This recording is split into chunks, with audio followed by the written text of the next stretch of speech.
Finishers and factions, catching action. And welcome back to Finishers and Factions. This week we are doing Finishers and Factions does Backlash 2025. And I would love to sit here and say that it was one of the best PLEs I'll probably ever see in my life, but honestly just left me feeling a little bit underwhelmed. But we're going to talk about it anyway. So, my name's Adam. Sorry. My name's Adam, and the interrupting jerkwad that is Rich is here as well. Hi there, Rich. Hey, mate. I was going to say, first of all, the one match that I was looking forward to in this PLE wasn't even part of this PLE. It's been pushed to Saturday night main event. So is that where it's ended up? That is where it is. So the match I'm talking about was Jey Uso versus Logan Paul for the World Heavyweight title. That was pushed back to the Saturday night main event after the Logan Paul attacked Jey Uso after the end of Monday Night Raw. So I think the fucking useless twat from YouTube might have injured our World Heavyweight Champion. Why doesn't that shock me? Right. I'm glad we found out what happened with that match, because I remember talking to you before we recorded and been like, I swear Jey Uso was supposed to have a match at fucking Backlash. What the fuck happened? Yeah, we both had that conversation, and I finally did some research and I worked out where it's gone. But c'est la vie, we've got what we got, and I suppose the first thing we got was the fatal four-way for the United States Championship. Right, and this was one of the matches that I thought was going to be an absolute barnstormer.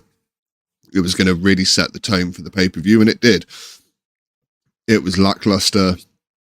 It was pretty much like a singles match between Fatu and LA Knight, because Priest and McIntyre are off playing with themselves in the crowd doing other things. It just did not feel like the opening match to a PLE should. We've seen better matches on SmackDown and NXT this week. It's very much the same with all of these matches, so I'm going to get this rant out the way soon, straight from the offset. Yep. This PLE is way too fucking early. Yes. They should probably given it another week, possibly 2, and then move Money in the Bank forward to back 2 weeks. Made the gap between some of the other pay-per-views a little bit short. Maybe the build up to SummerSlam, because they're longer storylines, they can get away with doing it that way. But yeah, it was naff. We're 2 weeks removed from the show of shows, which in itself was relatively disappointing. Right. And then we've come into Backlash, which sort of followed the same sort of suit. And the worst thing about it was that this is not the performer's fault. No, this is any circumstances. This is all down to some muppet in an office that has never set foot in a wrestling ring, who goes, "Oh, that'll be a good idea. Yeah, I'll do that." One of Vince's yes men that hasn't been fired yet. Where's John Laurinaitis? Subject to a booking decision, a bunch of booking decisions, which these superstars had to try and make the best out of. I will be honest, the best match I thought was the end match, and it was only because of the sheer nostalgia of it that carried it through, in my opinion. I'll give you that. Yeah, the first match I didn't think much of. One of the major sort of talking points of the first match, which was Jacob Fatu, LA Knight, Damian Priest, and Drew McIntyre, was that we got the debut of Jeff Cobb, who Michael Cole described as the biggest name in free agency. But that seems to be a phrase that everyone uses about unsigned wrestlers at the moment. Because I'm pretty sure Ricky Saints was the hottest free agent, and he's just been a pile of shite on NXT. And I'm going to be honest, I didn't think much of Jeff Cobb's debut either. Not for a run-in. I will admit. So for those of you who haven't seen it, there is a little section where LA Knight has got Jacob Fatu on the announce table.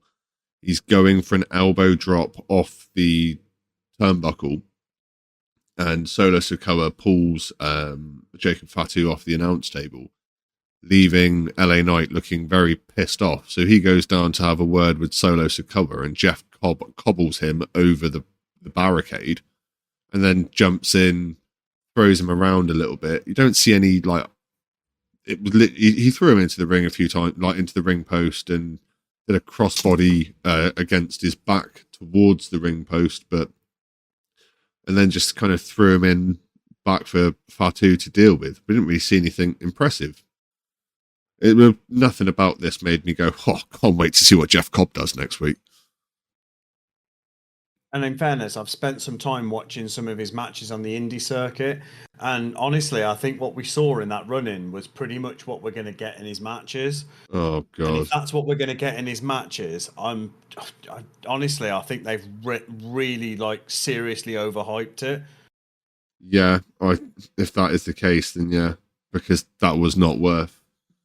Let's put it this way: I'm glad I didn't buy a ticket to go to Backlash to enjoy the PLE, because if that was the highlight of a debut, I'd rather have been in the pub.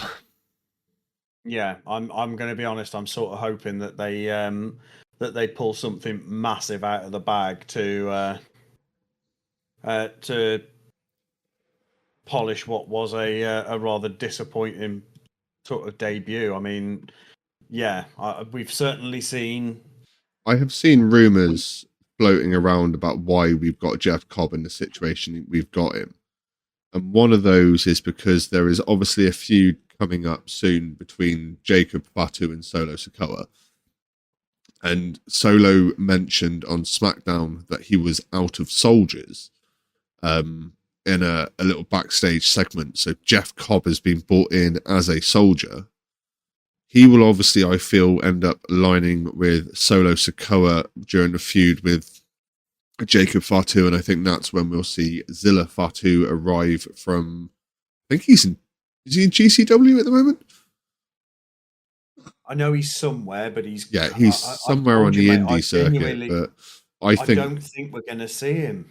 You don't think? I know he's said that he's coming. He just hasn't told anyone when. But I think it will be within this section where he will, because there was this is some backstory that I've had to do some research to find some of this. But Jacob Fatu and Jeff Cobb did not get on the indie circuit. Like in ring, they were very much like, we don't like each other. He's a dick. He's a dick. No, he's a dick. Sort of thing. And Zilla was the only one that Fatu feels that he can trust that's not already in WWE. I don't know how long again, this is a bad booking decision, I think. I don't know how long they're going to try and flog this. How many members of the Inouye family can we get into this business? But yes, we're getting a fair few of them. Yeah, it's I think they're overplaying their hand with this bloodline bollocks. I will be completely honest. It's a case that they need to let it go. Yeah, I mean, whether it be the bloodline, the family, or whatever, it's run its course. They are flogging a dead donkey, and it's that dead that half of it's decomposed and the other half is just dust. Yeah, pretty much. It's a case that we just don't need any more bloodline shite. It's not necessary. No, nowhere near necessary. And I feel that eventually someone is going to have to, and I hate to say it, but I think the only thing that's going to stop it is an injury. I think someone's going to end up getting hurt doing, quite badly, doing this whole bloodline crap. And they're going to end up having to pull the plug on it. I can't say who it is, I couldn't tell you exactly who I think is going to get injured, but I think there's going to be something quite big that goes off and they just go, right, we'll pull the plug on that one. We don't see any of them for 6-8 weeks. And they repackage, they repackage the ones they can, release the ones they don't need, and let the bigger ones go off and carry on with what they've been doing. Yeah, it's and it's going to be sad that they do it. They do it that way if that's how they end up doing it. But it's they've well and truly overplayed their hand with it.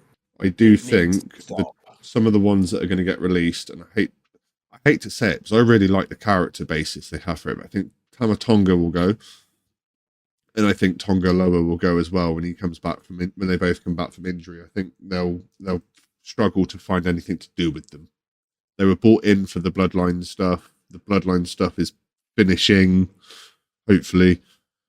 I'm not quite sure what's worse, how long they've dragged the Bloodline stuff out for, or how long Charlotte Flair's dragged her career out for. Yeah. Well, we're not going to talk about Charlotte Flair. No. She's not involved in Backlash. She's I think not. that's probably one of the only ways it could get worse. Hmm. However, we are going to talk about two women in the next match, which is the Women's Intercontinental Championship match. I will which sees say our before current we go too champion- far that Fatu does retain his title in this fatal four-way with and the if you help thought of Jeff it was gonna Cobb. go- Yeah, if you thought it was going to go any way differently, then You're a you need to muppet. pull your head out of your ass. Yeah, and for those of you who thought LA Knight was getting it back, it's not going to happen for a while, but he will get it back eventually. It just won't get it back from Jacob. I've got a feeling that we're going to see he's not going to be continuing to go for the US title. I've got a feeling he's going to start. Well, he's your challenging pick for Money in the out. Bank, isn't he? LA Knight was your pick for Money in the Bank, wasn't he? So I don't think I've ventured a pick for Money in the Bank just yet. I might be wrong, but it's a case that I have an odd feeling that he's going to make a play for one of the heavyweight titles. Because there is rumour that the WWE draft is coming up soon. Ooh, bonus episode. And as always, the draft is included within the weekly shows, so it's not. We might get a bonus episode out of it, just sort of. You might not theorizing on who and what and where. Yeah, how it all sort of comes off, but realistically, I'm just not. Yeah, I don't see him continuing to flog the dead horse that is him going to constantly bat for the. Even if it isn't the US title, it could be the IC title. I think LA Knight versus Dom could be an interesting night. But yeah, that doesn't happen either, and Dom's match is a little bit later on. But there were two women Adam were talking about. One of them is the current women's intercontinental title holder, Lyra Valkyria. The other one is the man, Mrs. Rollins, Becky Lynch. And Becky's come back to try and see if she can get the only title in WWE she's not held yet. Well, there's an argument to be made that she hasn't yet held the women's US title just yet either. But yeah, it's. I'm just. It's been a very underwhelming. It's been a very sort of underwhelming run up to the match. It's like Becky Lynch has definitely. We've not seen her at her best under any circumstances. No, there's still a fair chunk of ring rust in there. As much as commentary would like to tell you there isn't. The problem I have with the whole situation was I feel Becky's going to start to turn into Charlotte here. It's one of those where she's come back in a way. She's won a title. Fair enough. That adds to her Hall of Fame career. Obviously, she won the women's tag titles at WrestleMania with Lyra Valkyria. Lost them the next night to, I can't remember off the top of my head, Liv and Raquel.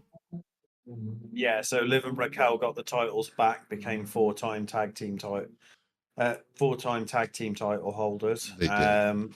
And then Becky turned on Lyra, which is what started this feud. And so far, yes, I think Lyra's held her own. She's buried Becky in a few of their sort of like exchanges of words.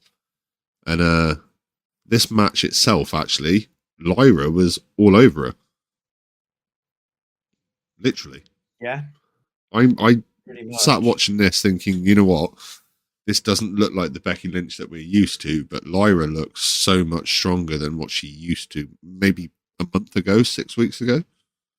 Like when Well, she's this is what I tried saying is that this match was this matchup, this storyline is used to being used to enhance Lyra. yeah, and Becky gets a payday, which is always a bonus.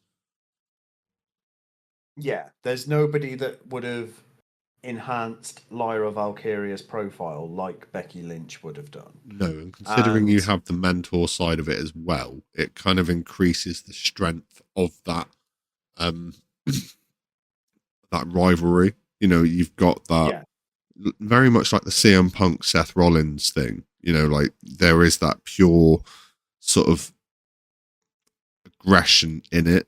And both of these women play the role very, very well, and they've both made it very, very convincing in the short time they've had.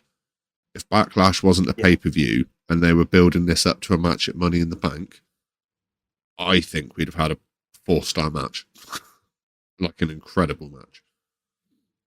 yeah. It like everything else with Backlash, it was a case that they needed more time to be able to develop the storylines and actually get some real heat behind it, because what we got was lukewarm shite basically. And again, nothing against the performers, because the performers did the best with what they had, and hats off to them for it.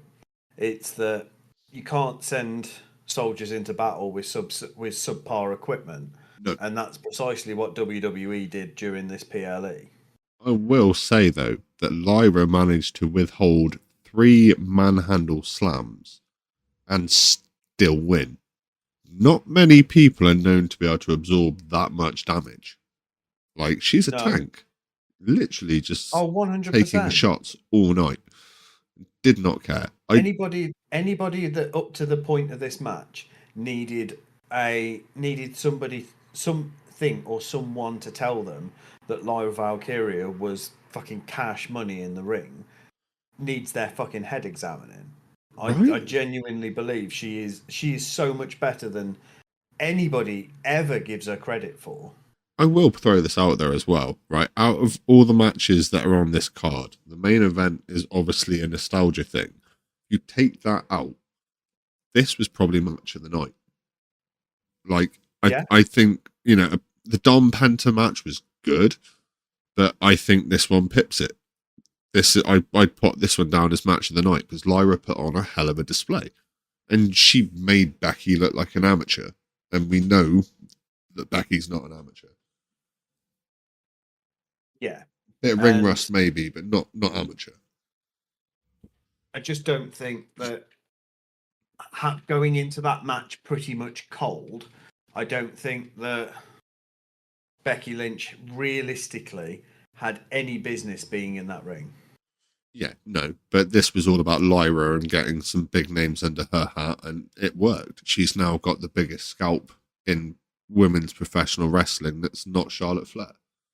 Like, Yeah, granted, Charlotte Flair's, you've got to say she is the greatest of all time when it comes to women's wrestling, purely for the titles that she's had and the amount of them.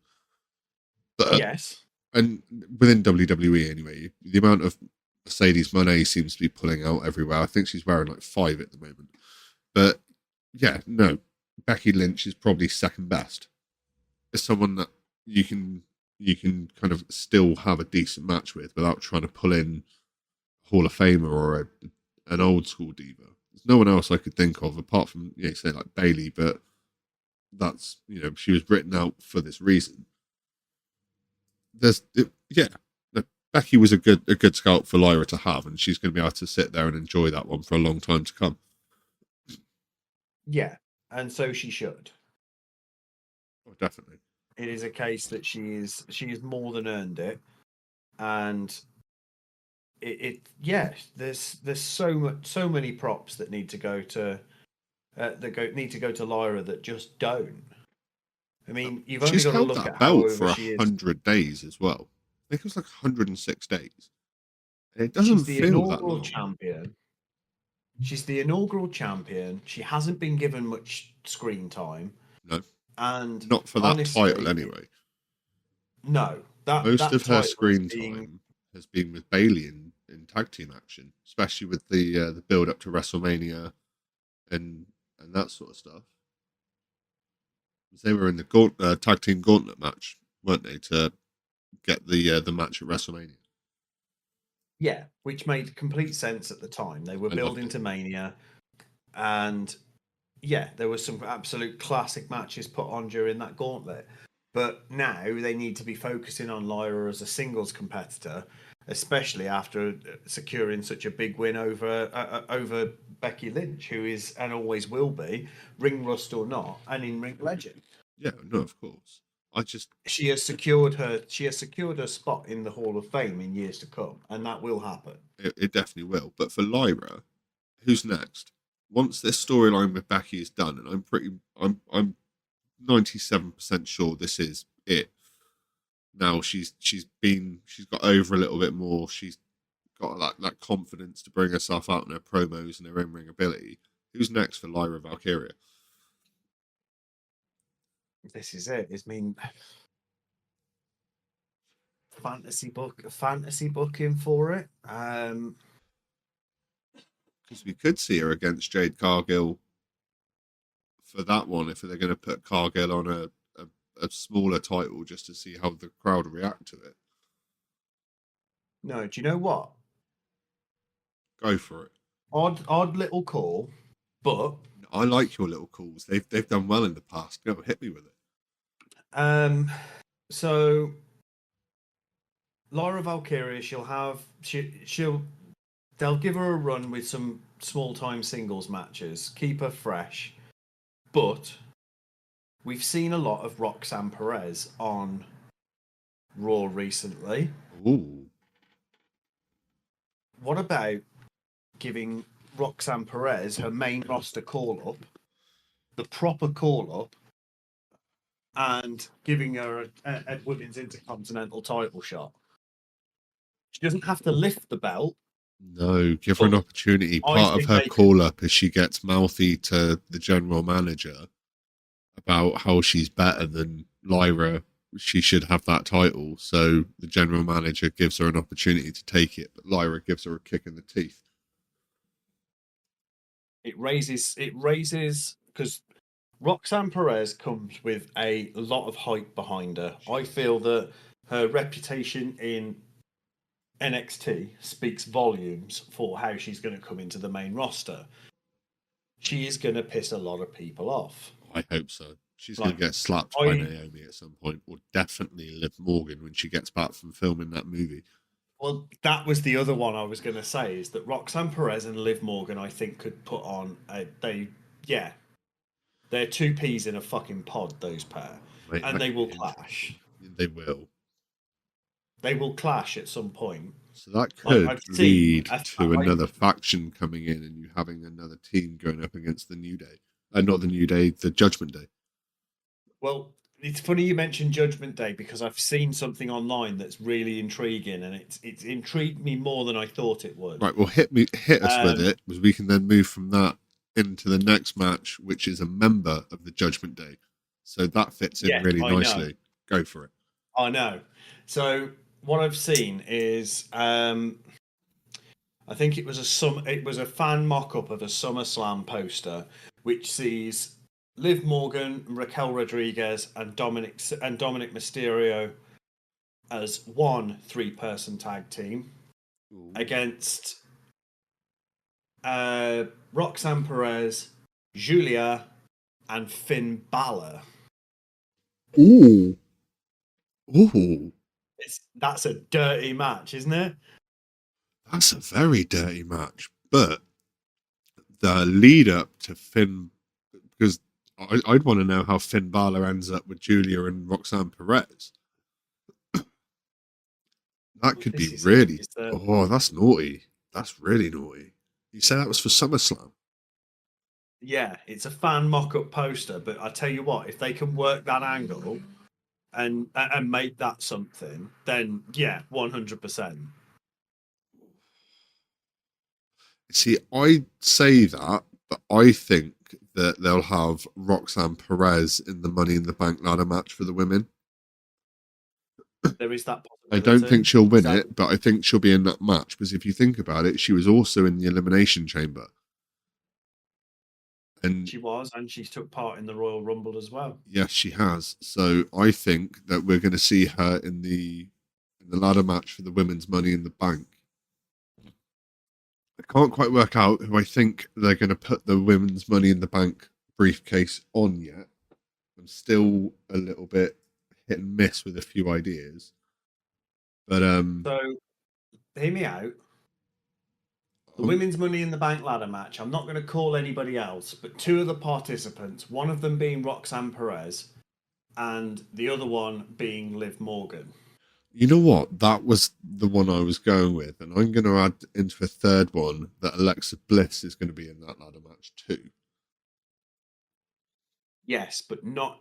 She won't have any involvement in the storyline that I'm cooking in my head at the minute, No, which but is this. That's how we start. So we've already seen the cracks forming in Judgment Day.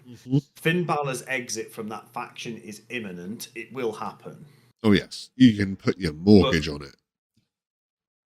But if Don't put your mortgage on it. Liv Morgan, Roxanne Perez both make a play for Money in the Bank, neither one of them get it, but it sparks a rivalry between the two.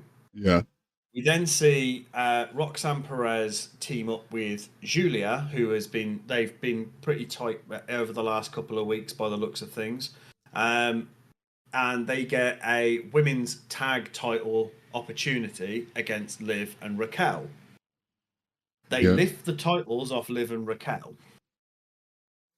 which then also happens to coincide roughly with when Finn Balor makes his exit and decides to latch himself on to these two young upstart talents and almost creates an opposite faction for the Judgment Day. And that's how we go into SummerSlam with Liv, Raquel, Dom, because Dom will get pulled wherever Liv is. Yes. That's how that'll go. Well, he's Liv's bitch, really, isn't he? 100%. And then it'll be Liv, Raquel, Dom versus Roxanne, Julia, and Balor. Which, it's bare bones. You'd have to flesh it out a little bit, but that'd be pretty interesting. Anyway, we're talking too much about future PLEs. We could be here or not. We could be here all fucking day. So we'll move on to the next match, which we said tied in quite nicely because it is our current Intercontinental Champion, Dirty Dominic Mysterio, who is a member of the Judgment Day, facing off against Penta. And you know what? Maida. Penta's entrance music is growing on me. It's also changed. Listening to it. It has also changed. It has. So this time he has debuted it with the guitarist from Tool slamming in some lovely little pieces. It's only subtle work, but it is very, very nice. And yes, I will agree with you. It is slowly growing on mine. Slowly growing on me too. I will say though, my favourite entry music at the moment just happens to be it's day one, it's just me, Oos. Oh, it's my ringtone, mate. It's my alarm in the morning. Anybody gives me a phone call, that's it. If I don't answer the phone, it's because I'm there just yeeting away. I'm going to make sure I phone you on the way home from work now just to see if you start yeeting at the bus stop with your headphones in. Oh, 100%, mate. I'll do it on the bus. I'll be hitting the guy in the seat in front of me in the head. It's like, as long as you're recording it and putting it on the Finishers and Factions. How am I going to fucking record it? I need both hands to yeet, motherfucker. Put one phone in yeet with it in your hand. Right. You won't see anything anyway. Yeah, regardless. That's what she said. Yeah, Rich, what were your takes on Intercontinental Championship match? I really enjoyed it, to be fair. It's nice watching where Dom's progressed from when he first came into the business to now. And going up against someone like Penta, it just shows how far he has come and how good he is. Like, I know he brags about, I've only had the title 30 minutes and I'm still the greatest, I'm already the greatest intercontinental champion there's ever been. He's got an ego to him, don't get me wrong, but he backs it up in the ring and he's doing really well. This match I thought was really, really good. Like I said, it was almost match of the night for me, but the Lyra Becky one beat it for me just for a pinch. But this was a really, really good match. And, I'd quite happily go back and watch it again. I'm not going to lie. Fair. And do you know what? I found myself thinking the same thing as I watched this match in, just sort of seeing how legitimately good Dominic Mysterio has become. Yeah.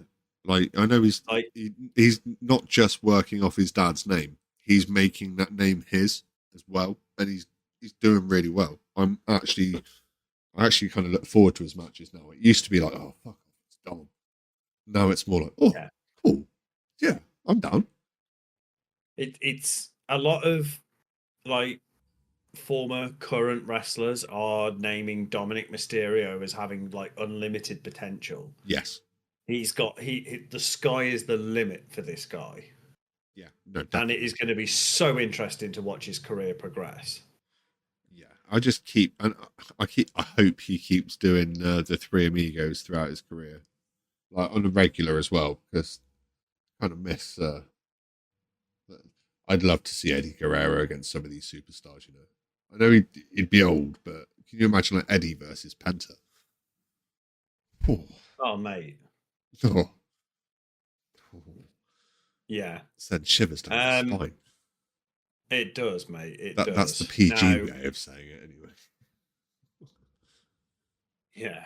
Otherwise, we go down the Wade Barrett route when he talks about LA Knight, and we start talking about tingling in our loins. Yeah. No, we're not doing that one. I mean, but yeah, this match was a good match. We did also have a guest appearance in this one. El Grande Americano decided that he was going to intervene to help Dom out. Well, I don't think he was there necessarily to help Dom. No, he was more to screw Penta. Yeah.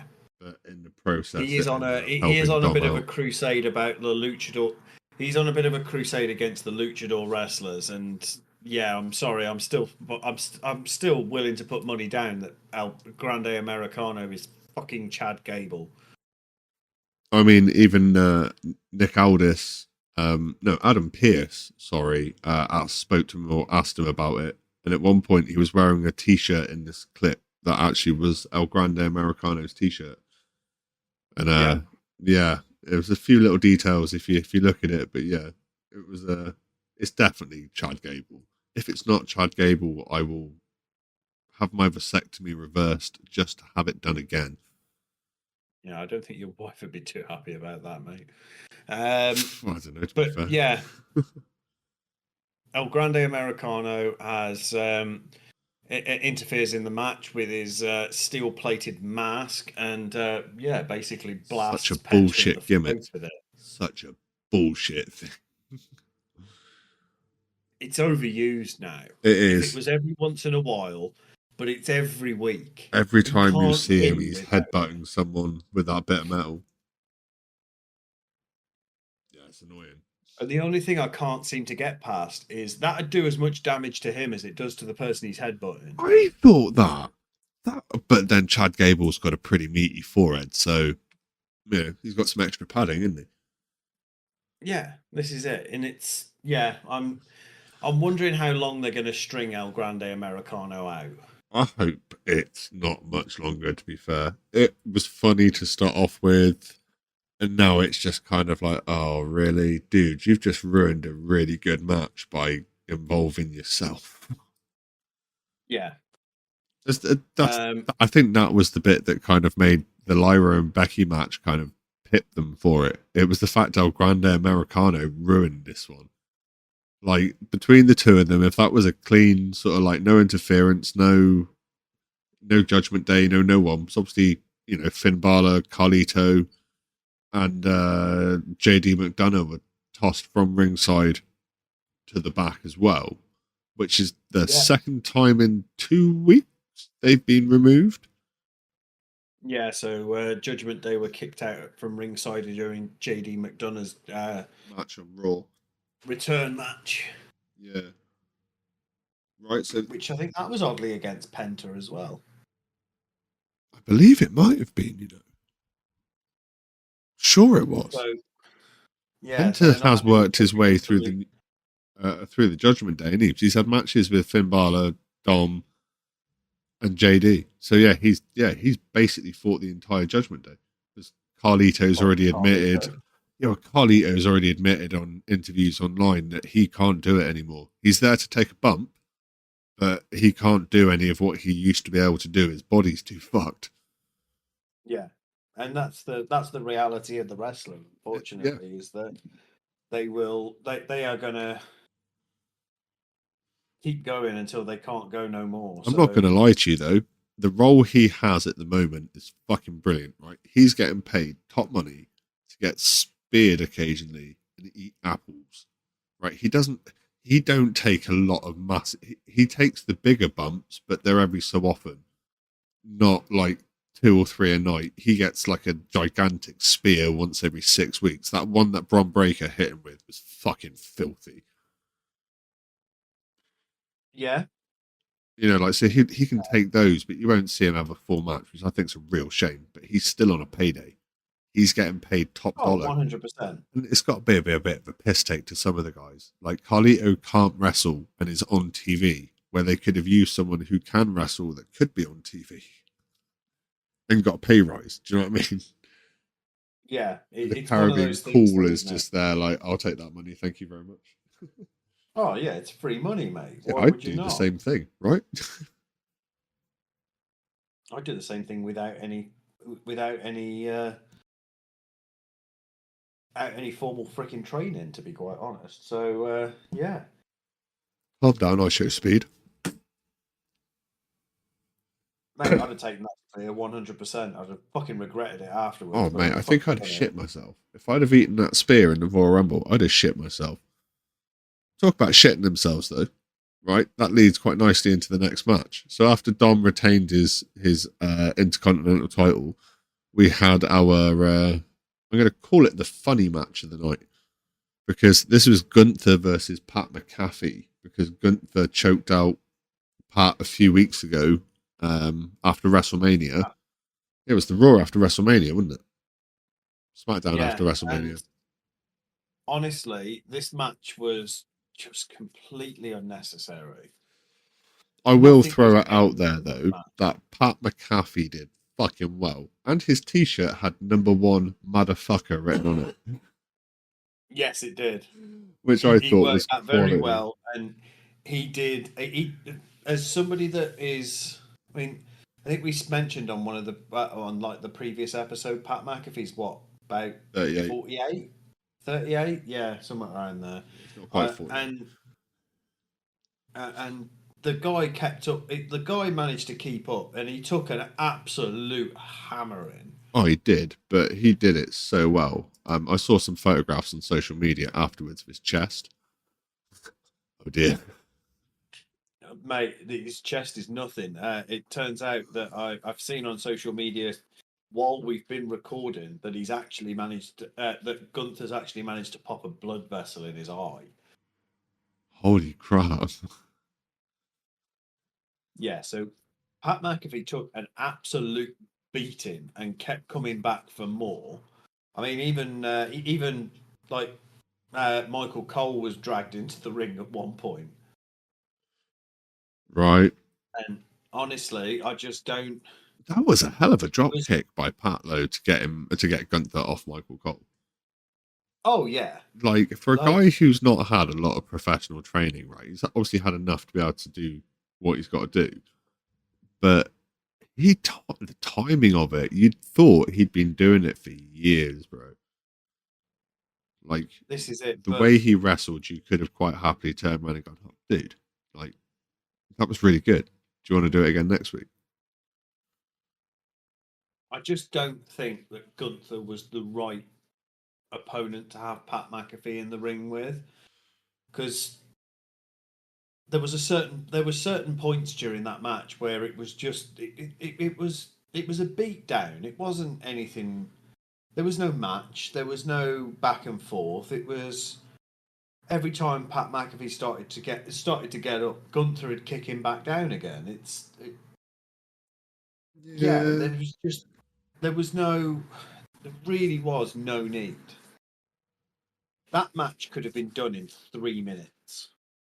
I mean, And in fairness, I think the only reason it went on as long as it did was because they bumped the Jey Uso match. yes. I think this match got more minutes than it was intending to, and that's why they had Gunther take a really slow pace. Yeah, and I think they were going to give it like Jay a squash match where they were going to squash. He was going to squash the balls out of Logan Paul because there wasn't a lot of time to fit in between that and the Randy Orton Cena match, which didn't feel Well, like it was stretched out too much. I think that time. So I think the Gunther Pat McAfee match got more minutes than it was supposed to, and the John Cena Randy Orton match that comes up after this one. Um, yeah, Yes. so that comes up after this one. It's a case that that one got more minutes, but you're talking about two veterans of the game. It's a Guys case that have that been doing it for 20 odd these two years. were given extra minutes and they made each minute count. Yes. And they did very well with So it. Gunther obviously won the match. There was never any way that the ring general was not going to walk out of that with a win, Right. They because that couldn't, would have destroyed what credibility he had left. and that would have put two, for a guy who doesn't lose, that would have put two losses on his account in two matches. That would Yeah. also have destroyed any credibility. So they've done the right thing in giving Gunther the win because it protects his character. Yeah. But the match itself, completely unnecessary. Yeah, no, I'd agree with that. However, my personal pick for match of the card, and again, I said it earlier on, it's only because of how nostalgic it was the undisputed WWE Championship match, which sees the current champ John heel turn Cena versus Randy the Viper Orton. It's weird seeing Randy as a face. Randy himself has said in interview that it was weird to be seen as a face Right. against John Cena. He is not used to being cheered against John Cena. It was weird for him. It's strange for the fans too, I'm not gonna lie. Like normally you cheer Cena, you boo Orton. And now it's the other way around. You're like, I don't want to boo Cena. Like, why am I booing Cena? He's the good guy. No, he's not. I mean, I've always found it difficult between these two as it is. He's not a good bad guy. John Cena was he was everybody's favorite. Yeah. Everybody had, whether they admitted it or not, it was a case that everybody's favorite was John Cena, and it's a case that Randy Orton always there's something that's always appealed to me about his psychopathic tendencies. Those voices in his head are, yeah. I'd love to know what But the voices say sometimes. I don't think we want to know. I don't think we'd be able to look at it. I don't think we'd be able to look the Viper in the eye anytime soon. And honestly, I think there were a few refs and execs that probably didn't really want to be in the ring with them either at this point. I can understand that. Yeah, because don't get me wrong. I mean, these two have always put on phenomenal matches, and considering how old they are now, they didn't skimp. It was a case that this was every bit the match that it needed to be. Oh, definitely. And it also did quite a good job for setting up what I believe is going to be John Cena, like the next John Cena target. Well, I don't know who's next. Who do we want to be next? Well, based on the match that we had, it was a case that we could take you through blow by blow, but honestly, that's not what the podcast is. It's not. We're not here as audio description for WWE matches. We used to But be. We changed. we used to be. Yeah, no, we've evolved. But yeah, at one point, Randy Orton has Cena leveled for a punt kick, and it was going to be a beautiful fucking punt kick Oh yes. if it weren't for R-Truth getting in the way. Well, he also gets put through the table in the interview afterwards, doesn't he? He does, yes. I personally haven't seen the clip, but I know the clip exists. I've seen the clip. I think I was too tired to appreciate it, and I just haven't seen it since. No, which is fair enough, but it's a case that yes, I think there is a very strong possibility we're going to be seeing R-Truth taking on John Cena for the WWE Championship. And me and you have talked about this already. There's It is a case that it would be, and that wants Truth to have that title, even if it's just for a few weeks, man, until like the next person like in line gets it. But yeah, I'd love to see him with a little title run. Slightly longer than Kofi Kingston's last one would be preferable.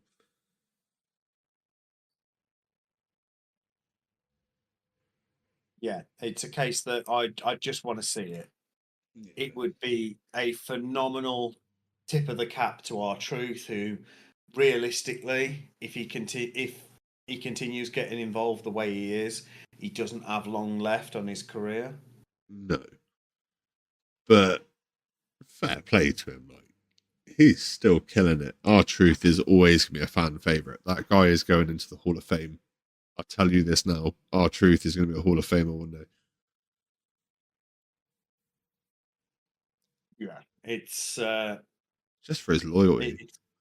He's 100%. He's been there pretty much since day one. Like he did do a stint with I think it was WCW, ECW maybe. But he did a stint with TNA as well. Did he? Yeah. Ooh. Ron Killings was in TNA. I was going to say he's been pretty fucking loyal, the dirty bastard. No, he's been at WWE a long time. He has. And he has worn many caps during that time. Oh, yeah, definitely. The little Jimmy stuff will go down as a fan favourite for a long time. Oh, 100%.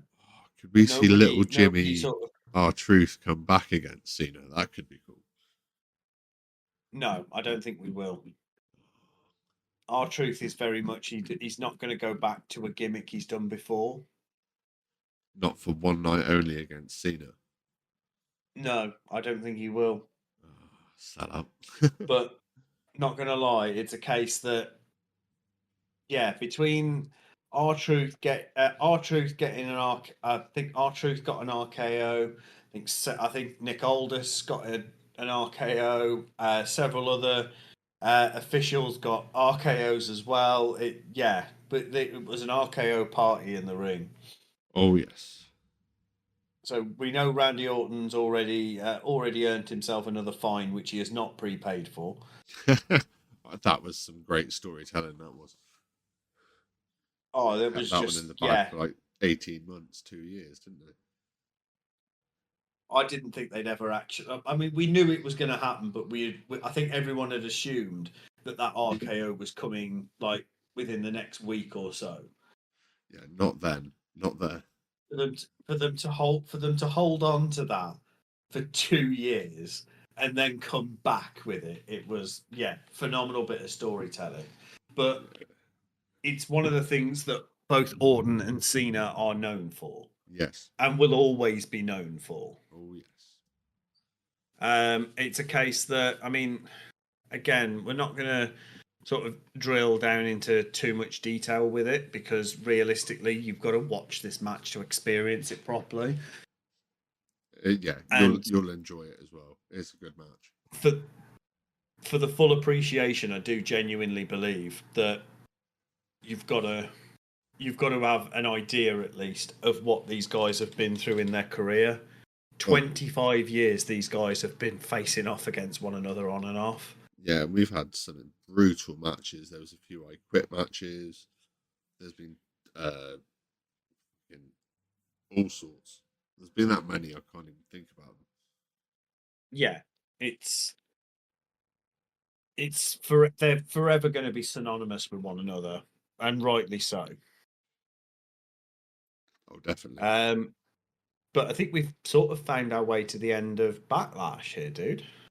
Yeah, no, I would agree with you there, dude. So I think from me, that's everything, and I will see you on Finishes and Factions does Monday Night Raw. Well, we would do. We'll see. It'll be a case that we'll see you on Finishes and Factions next week, guys. Remember, new format. It's Monday. We're doing episodes including Monday Night Raw, NXT, and SmackDown. One episode a week, folks. So stay tuned. Peace. Peace.